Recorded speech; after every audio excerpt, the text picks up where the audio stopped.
on another bag quest, my goal has been to try to just use one bag to be able to carry everything in it. I love this V-Slinger from VanQuest. It's a tactical gear type of bag, but it is actually intended for using with camera gear, but could be used for a lot of things. And it's nice about it, it has these mollies on here so you can add other bags. So there's this little bag here, and this is the bag here that allows you to expand it. So it's big enough for a lens or a water bottle, and it's attached to the bag, yet it's outside the bag. So, but this, I found it was too cramped inside for all the things that I wanted to take. So I discarded this for a while. Not going to give it away. I like that bag. And then I went back to my old favorite, the Lowepro Passport Sling. This is one of the early models. I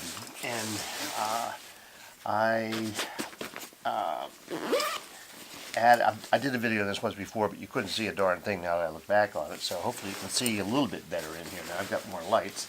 But it comes with an insert. I've added this little pouch that I created to put my Kindle or iPad mini in when we're at the beach, and it'll hook over a chair, but it's got Velcro on it. Sewed it myself, and it fits in here so I can put my iPad in there, and that works out fine.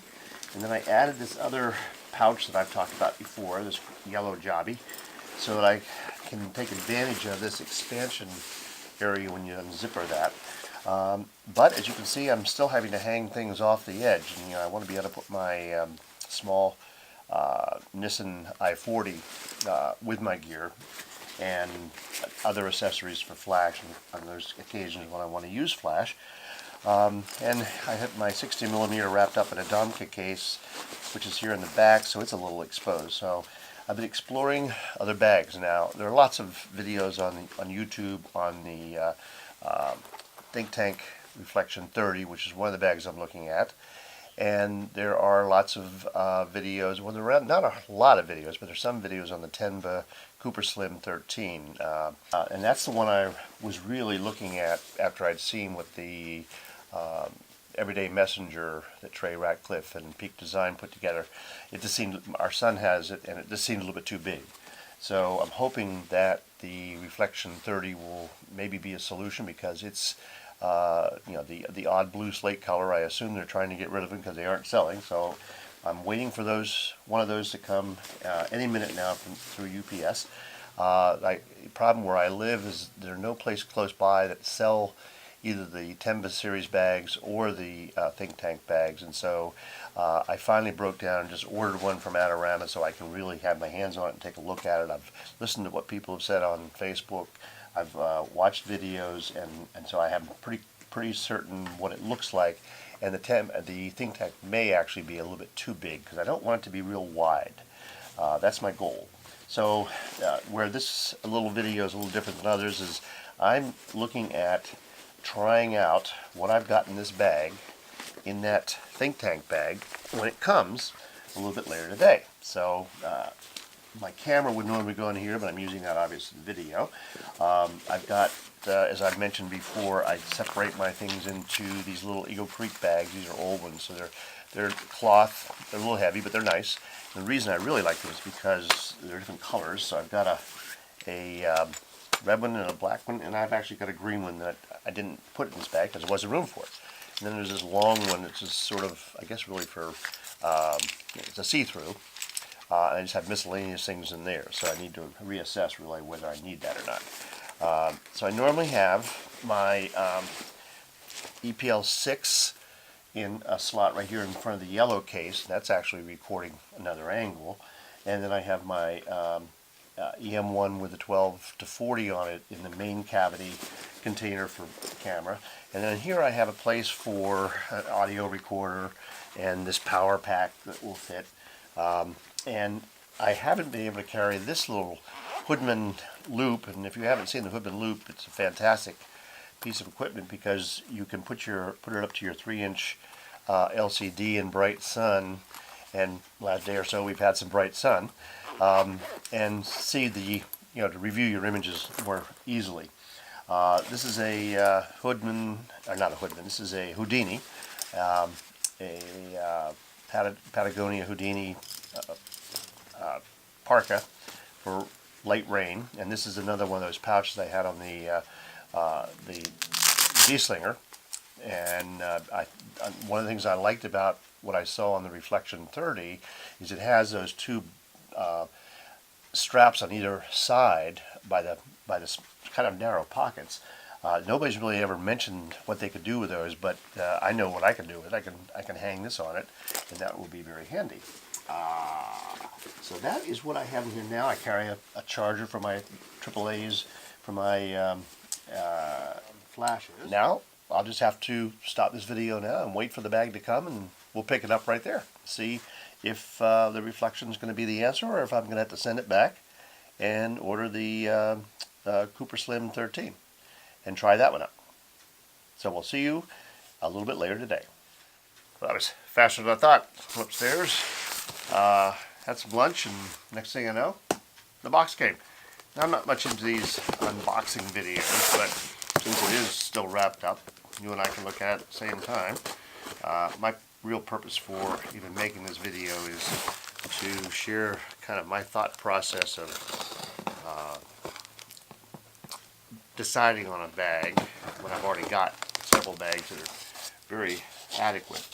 But I'm looking for something specific in a new bag. Because as you know, I mean, photographers are obsessed with bags. That's one of our problems, one of our addictions. And no one bag is ever everything. But here is the bag. It's a little big, you know, relative to what I was thinking as far as wide goes. This is this blue slate, and apparently, what surprises me, and one of the reasons I went ahead and ordered this, is this bag normally sells for $195, I think, in its black version and in the pine, well, I'm not going to think of the name of it now, but the greenish finish that is apparently very popular. So this blue slate may not be all that popular because it was only $75, $79. But it appears to have all the things that the the illustrations that I've seen on the web. And here are the loops I was talking about. Okay. These loops I can put bags that I've got on. So see, I won't bore you with this because it's going to take some fiddling to do it. It's not just a hang on. You've got to everything else on, but that'll work fine. To put this on there, and then this expands, as I said, and you know, a lens can go in it, a water bottle can go in it. So that's pretty nice. Or I just happened to bring a water bottle down because I was thirsty. Didn't even think that this was going to be a good demonstration. This water bottle is a little bit tall, so it won't close, but that's okay. It could hang on there once I have that attached, and that way, when I do have a water bottle, I can have a place to put it. And I have two of these bags, so one can go on each side. So far, we're looking good. And the nice thing about these bags is they do roll up very nicely. They can still be there, and they're not taking up much room. So this is an outside bag. I'll just put that back there. I've moved all the things that were in the passport over to the side. So close this up again. And here's the passport. If I close, zipper up the passport, there. This is a little narrower compared to the Retrospective 30. And I won't go over all the details of this bag that other people have done. As everybody says, there are lots of inserts provided with it. There are two inside already to give you three main compartments, and you can put the siding will take Velcro, so you can add things, and I've got dividers from other bags. And then there are little pockets on the side here that can take items and still have room for this number one compartment. And likewise on this side you have one of those little areas. The problem with these kind of bags, of course, and people have cautioned against that, is they do have lots of space, and therefore you're inclined to put a lot of things in it. so I have to avoid doing that. But I'm going to go ahead and experiment with putting the things in it that I have. There's this back area here with the zipper, and it's of course somewhat narrow too, and it's not as deep as the whole, but well, it's almost as deep. It's down to right there, so it's maybe 3/4 of the way down the side of the bag. The front area that has a Velcro snap has a nice little area here for wallets and that sort of thing, passports, and things for pencils, or it's pretty handy. Now, one thing that nobody's really ever commented on, except that they are kind of tight, are these side pockets, and they really are very, very tight. But I could, for example, put my voice recorder in one side, and that would be well protected. And as I said, I've got these 3 different bags, black, green, and red, and you know, the colors mean something to me. You just assign things to bags. This is all my batteries and chargers and everything, so that always goes in whatever bag I take with me. And that's the beauty of having your things separated into little bags, is you can change bags as we often do. And one of the big problems with changing bags is you have to either have double or triple things that you can put in all the different bags, or you have bags like this, or pouches of some sort, you know, even just just little dry sacks and so on, and then you just move the bags, these small bags, into the new bag that you're going to carry, or the bag that you're changing to on a particular day. These front pockets, sort of commented that they are really big and will even accommodate a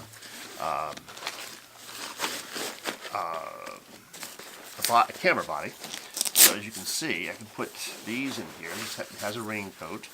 So I've always carried a little backpack raincoat with the recent bags that I've had, because they didn't have that. So that's very handy. So I can put that in there and close it up. So I think this might work. I just have to put some things in it and carry it around and see what it feels like. So there might be a third part to this video with what I've decided about this particular bag. So we'll see. So that's going to be it for this second section of this part 1 of bags. There may not be a part 2 of the bags if I decide to keep this. If I don't decide to keep it and decide to order the Tenba Cooper Slim, then I'll do another video. Thanks for checking in, and I may or may not see you again. Well, I did finish packing it up, and it's looking as though this bag may actually be my solution, particularly because of the great price. But as you can see, I've got a lot of stuff stuffed into it, so it is a bit big, a bit wide, wider than I had thought I wanted. But as a carry bag for carry on an airplane, I think it'll be fine for getting things from point A to point B, and then I can use a day bag when I'm really out and about. So although I haven't completely made the decision yet, I'm thinking that the Reflection 30 might be my new bag. Thank you.